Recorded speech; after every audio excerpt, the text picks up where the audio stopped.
Hi అండి. ఇవాళ chicken పులుసు ఎలా చేసుకోవాలో చూద్దాం. చికెన్ హాఫ్ కేస్, అల్లం వెల్లుల్లి పేస్ట్ 2 స్పూన్స్, ఉల్లిపాయలు పెద్దవి 4, పచ్చిమిరపకాయలు చీలికల్లా కోసుకోండి. ఉల్లిపాయలు పచ్చిమిరపకాయలు రెండింటిని చీలికలుగా కోసుకోండి. కొత్తిమీర, కరివేపాకు, టమాటాలు ఒక 2, సాల్ట్, గరం మసాలా, చికెన్ మసాలా, కారం, పసుపు, చింతపండు అండి. ఒక 50 గ్రాములు తీసుకోండి. 50 గ్రాముల చింతపండులో వాటర్ ఆ సైజు తీసుకోండి. వాటర్ పోసేసి నానబెట్టుకొని గుజ్జు తీసుకోండి. గుజ్జు తీసుకొని మొత్తం పిండేసేయండి. వాటర్ వేసేసేసి పులుసు మొత్తం పిండేసేసి స్టవ్ ఆన్ చేసుకొని కళాయి పెట్టుకొని హీట్ ఎక్కాక ఆయిల్ పోసుకోండి తగినంత.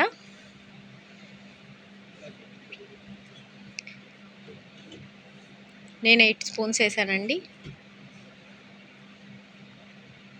Heat ఎక్కిందండి oil. ఆనియన్స్ ముందుగా తరిగి పెట్టుకున్న చీలికల్లా కోసుకున్న ఆనియన్స్ని వేసేసుకోండి. ఒక 4 పెద్ద ఆనియన్స్ని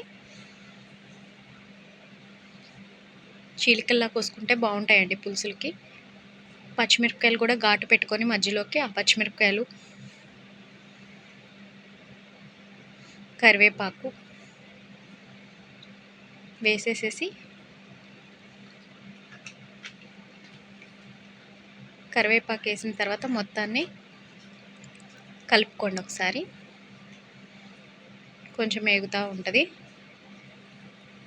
కొంచెం వేగిన తర్వాత 2 టేబుల్ స్పూన్ ఇందాకలా చూపించిన అల్లం వెల్లుల్లి పేస్ట్ వేసుకోండి. అల్లం వెల్లుల్లి పేస్ట్ ఎక్కువ ఉంటే ఆనియన్స్ కూడా వేసుకోండి. 2 పెద్దవి టమాటాలు కోసినవి చీలికల్లాగా.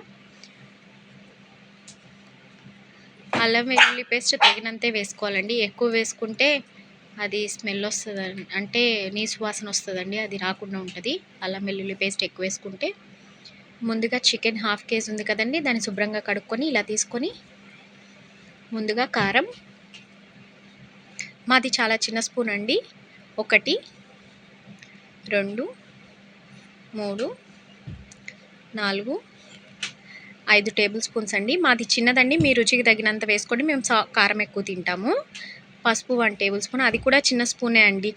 చూడ్డానికి అంత ఎర్రగా కనిపిస్తుంది, కొంచెం పెద్దవిగా ఉన్నాయి కదా అలా అనిపిస్తుందండి. లేదు మీకు వీడియోలో అలా కనిపిస్తుందండి. Garam masala 1 table spoon, chicken masala 1 table spoon, salt కూడా అండి మాది చిన్నదే, అది స్పూను 1, 2, 3, 4 చాలండి.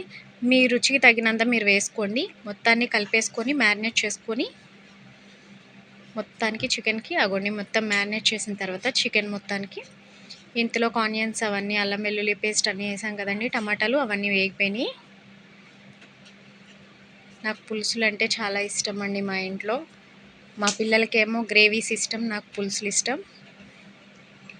అగోండి ఒకసారి కలిసి పెట్టుకొని పక్కన పెట్టుకున్నా. మళ్ళీ తీసా చూడండి, కొంచెం బ్రౌనిష్గా వేగుతున్నాయి చూసారా. బ్రౌన్ కలర్లో అల్లం వెల్లుల్లి పేస్ట్ వేగిపోయింది. కింద అడుగంటకుండా ఒకసారి కలిపేసుకొని ముందుగా మ్యారినేట్ చేసుకొని పెట్టుకున్న చికెన్ని మొత్తం హాఫ్ కేజీ చికెన్ వేసేసేసి అందులోకి పులుసులోకి బోన్స్ అయితేనే బాగుంటుందండి. బోన్స్తో వండితేనే బోన్స్ది చికెన్ పులుసు బాగుంటుందండి. మొత్తం కలిపేసుకొని మూత పెట్టుకోవాలండి. అగోండి ఏగుతుంది. ఏగితే ఆ వాటర్ మొత్తం పైకి వస్తుంది, ఆయిల్ కూడా పైకి వస్తుంటే ఏగినట్టండి. ఫ్రై కూర పులుసు మొత్తం అలా ఉడికాక ఒకసారి మళ్ళీ మూత పెట్టేసుకోవాలండి. మొత్తం కలిపేసుకొని చూడండి మొత్తం అడుగంటకుంది, కొంచెం అడుగంటకుండా కొంచెం కలుపుకొని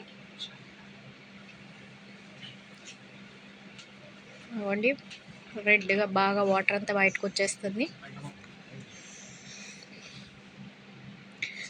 అవ్వండి ఆయిల్ మొత్తం బయటకు వచ్చేసింది. వేగిన తర్వాత ఇప్పుడు చింతపండు పులుసు ముందుగా తీసి పెట్టుకున్న చింతపండు పులుసుని మొత్తం పోసేసుకోండి. 50 గ్రాముల చింతపండు తీసుకున్నా కదండి, దాని గుజ్జు అంతా తీసేసేసి అలా పోసానండి. అది పోసిన తర్వాత మూత పెట్టేయాలండి. కొత్తిమీర వేసి, కొత్తిమీర కూడా కొంచెం ఎక్కువగానే ఉంటే బాగుంటుందండి. స్మెల్ మంచిగా వస్తుంది చికెన్ ఫ్లేవర్కి,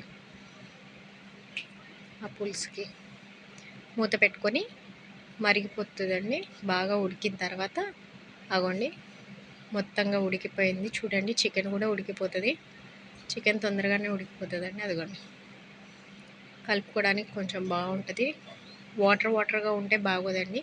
కొంచెం దగ్గరికి అయిపోయిందండి. Like, share, subscribe.